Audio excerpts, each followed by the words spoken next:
राधे राधे दोस्तों। सोम त्रयोदशी प्रदोष व्रत। सूत जी बोले, हे ऋषिवरों, अब मैं सोम त्रयोदशी व्रत का महात्म्य वर्णन करता हूँ। इस व्रत के करने से शिव पार्वती प्रसन्न होते हैं। प्रातः स्नान आदि कर शुद्ध पवित्र हो शिव पार्वती का ध्यान करके पूजन करें और अर्घ दें। ओम नमः शिवाय इस मंत्र का 108 बार जाप कर फिर स्तुति करें। कथा।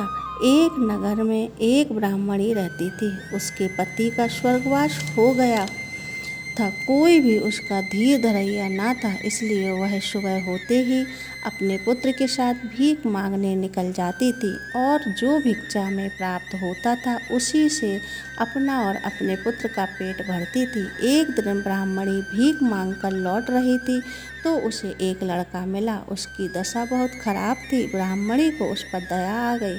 वह उसे अपने साथ घर ले आई। वह लड़का विदर्भ का राजकुमार था।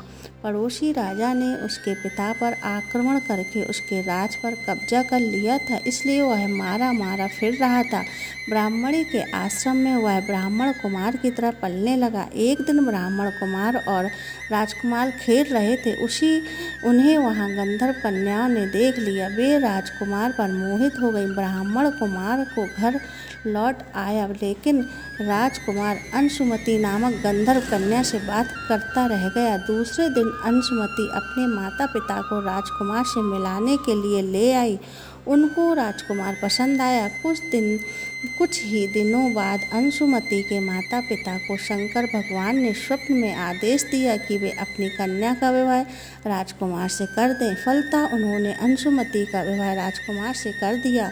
ब्राह्मणी को ऋषियों ने आज्ञा दे रखी थी कि वह सदा प्रदोष व्रत करती रहे। उनके व्रत के प्रभाव से गंधर्व राज की सेनाओं की सहायता से राजकुमार ने विदर्भ से शत्रुओं को मार भगाया और अपने पिता के राज्य को पुनः प्राप्त कर वहां आनंद पूर्वक रहने लगा। राजकुमार ने ब्राह्मण को अपना प्रधानमंत्री बनाया। राजकुमार और ब्राह्मण कुमार के दिन जैसे ब्राह्मणी के प्रदोष व्रत की कृपा से फिरे शंकर भगवान, वैसे ही दूसरे भक्तों के दिन भी फेरते हैं। तभी से प्रदोष व्रत का संसार में बड़ा महत्व है।